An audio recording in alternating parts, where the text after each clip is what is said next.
Nanawagan na rin ng masusing investigasyon ang mga negosyante sa Pilipinas kaugnay sa maanumalyang flood control projects ng Department of Public Works and Highways.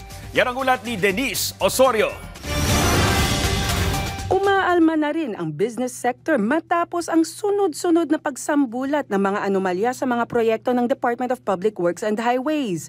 Nananawagan rin ang mga negosyante ng masusing investigasyon sa iba pang mga proyekto ng naturang ahensya, hindi lamang flood control.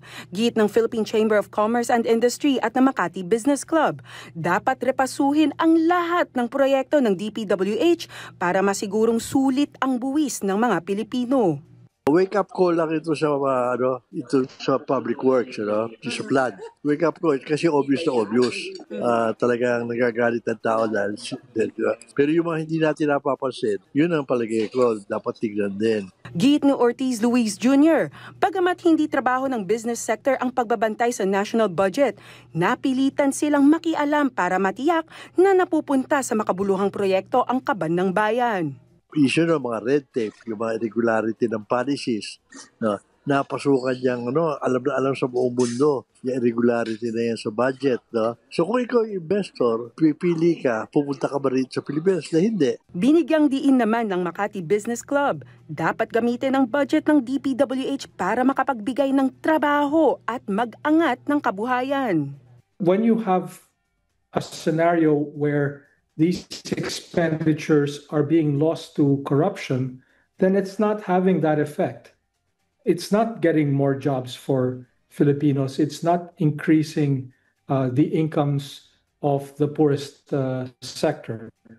It's increasing the incomes of a political elite. Aminado ang business sector. Ang korupsyon ang nagpapahina sa tiwala ng mga mamumuhunan at nakakasama sa ekonomiya. Ani ni Yong Pin, maging malalaking construction companies umiiwas na sa flood control projects. They don't want to have to deal with corruption.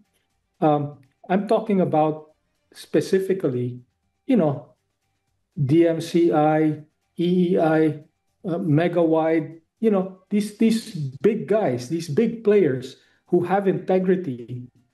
They're not bidding on flood control. I promise you that. They're nowhere there because they know it's a corrupt sector. Giit pa ng MBC, maasahan ng mga mamamayan na tutulong silang isulong ang reforma at transparency sa paggamit ng pondo. The president himself has called for essentially a war on corruption. So we're just, trying to support that. People won't be able to maneuver these projects in there without getting named and shamed. Who is making these insertions? Who is cutting these deals? They won't be able to do this in the blackness of night anymore because we're shining the light of transparency on the process. Denise Osorio, para sa Pambansang TV, sa Bagong Pilipinas.